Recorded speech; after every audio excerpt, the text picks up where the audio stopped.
Baik Ibu-ibu sekalian, kita masuk permasalahan bagaimana hutang rumah tangga dalam konteks rumah tangga. Ketika kita mengetahui bahwasannya hutang itu adalah keburukan, maka ketika hutang itu masuk ke dalam rumah tangga, apa yang terjadi? Apa yang terjadi Ibu-ibu sekalian? Kita ingin rumah tangga kita, kalau dalam bahasa kita adalah ingin terjadinya sakinah, mawaddah, warahmah. Sakinah adalah ketenangan, mawaddah adalah kecintaan, dan rahmah adalah kasih sayang. Kita ingin semua itu ada, hadir dalam rumah tangga kita. Akan tapi apa yang terjadi ketika ada hutang di sana?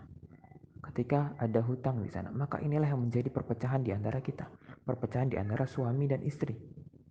Inilah yang membuat keretakan rumah tangga. Kita lihat bagaimana faktor-faktor perceraian, penyebab terbanyak perceraian di Indonesia khususnya. Yang pertama adalah kekerasan. Ibu-ibu sekalian jika dilihat dari data Kemenak, Kementerian Agama ini. Yang selanjutnya adalah masalah ekonomi. Kita lihat masalah ekonomi memiliki peran besar dalam menjadi peran dalam perceraian perceraian suami istri di Indonesia. Masalah ekonomi. Jika kita bayangkan masalah ekonomi itu salah satunya adalah hutang. Dan kekerasan rumah tangga bisa jadi karena masalah hutang. Ketika rumah tangga terjebak dengan hutang, kemudian suami akhirnya harus bekerja keras untuk membayar hutang, pikirannya penuh, di rumah tidak bisa tenang, tidak bisa tidur, tidak bisa berkomunikasi dengan istri dengan baik, atau seorang istri yang memiliki hutang kemudian punya masalah, yang pikirannya menumpuk, tidak tenang, didatangin debt collector atau diancam dengan segala macam kekerasan atau diancam rumahnya disita, maka inilah yang menjadi dan menghantui rumah tangga ketika rumah tangga tersebut memiliki hutang. Saya katakan sekali lagi bahwasannya hutang adalah hal yang buruk. Hutang ketika masuk ke dalam rumah tangga maka akan memperkeruh rumah tangga tersebut.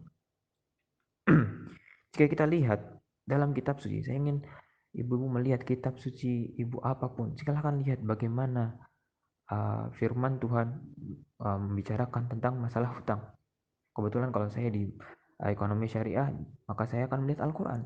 Bagaimana di Al-Quran dijelaskan ayat yang paling panjang dalam Al-Quran dari 114 surat, di antara 6.600-an ayat. Ayat yang paling panjang adalah ayat yang membahas tentang hutang. Bisa dilihat Al-Baqarah sebelum halaman terakhir, sebelum surat Ali Imran, di halaman 49 kalau tidak salah. Setelah membahas ayat tentang riba, maka membahas tentang hutang. Karena hutang itu tidak jauh dari riba. Apa itu riba? Riba secara singkat adalah tambahan. Riba secara singkat adalah tambahan. Tambahan ketika masuk ke dalam pinjaman, maka ini yang disebut riba. Wa halallahu al-bai'a wa harrama riba. Allah Subhanahu wa taala mengharamkan riba, tapi Allah Subhanahu wa taala menghalalkan jual beli. Jadi ketika seorang meminjam 1 juta kemudian dikembalikan 1.500.000 apapun namanya, bunga atau tambahan atau apa, itu dinamakan dengan riba. Dan inilah yang terjadi. Bagaimana Allah Subhanahu wa taala menurut keyakinan kaum muslimin mengancam, bahkan memberi tantangan kepada orang-orang yang makan riba. Yang makan riba di sini adalah orang yang memberi riba, orang yang menerima riba, penulis saksinya, dan semuanya yang masuk ke dalam ayat ini. Ya, dikatakan kepada mereka di akhirat nanti ketika manusia dibangkitkan lagi, ambil senjata kalian. Allah SWT menantang orang-orang yang makan riba, ambil senjata kalian. Ambil pedang-pedang kalian, kita berperang. Bagaimana Allah SWT mengajak perang orang-orang yang memakan riba. Maka inilah adalah suatu ancaman yang besar. Maka kita lihat bagaimana kitab suci kita menggambarkan tentang hutang. Dan ini adalah masalah besar. Begitu juga bagaimana Nabi Muhammad SAW tidak mau mensolati orang yang memiliki hutang. Tidak mau mensolati orang yang memiliki hutang. Jadi hutang tetaplah hutang, dan hutang adalah suatu yang besar, sesuatu yang tidak bisa disepelekan. Ketika masuk ke dalam ranah rumah tangga, maka yang terjadi adalah akan meretakkan hubungan rumah tangga yang sudah dibangun puluhan tahun misalnya, bisa hancur dan rusak karena masalah hutang.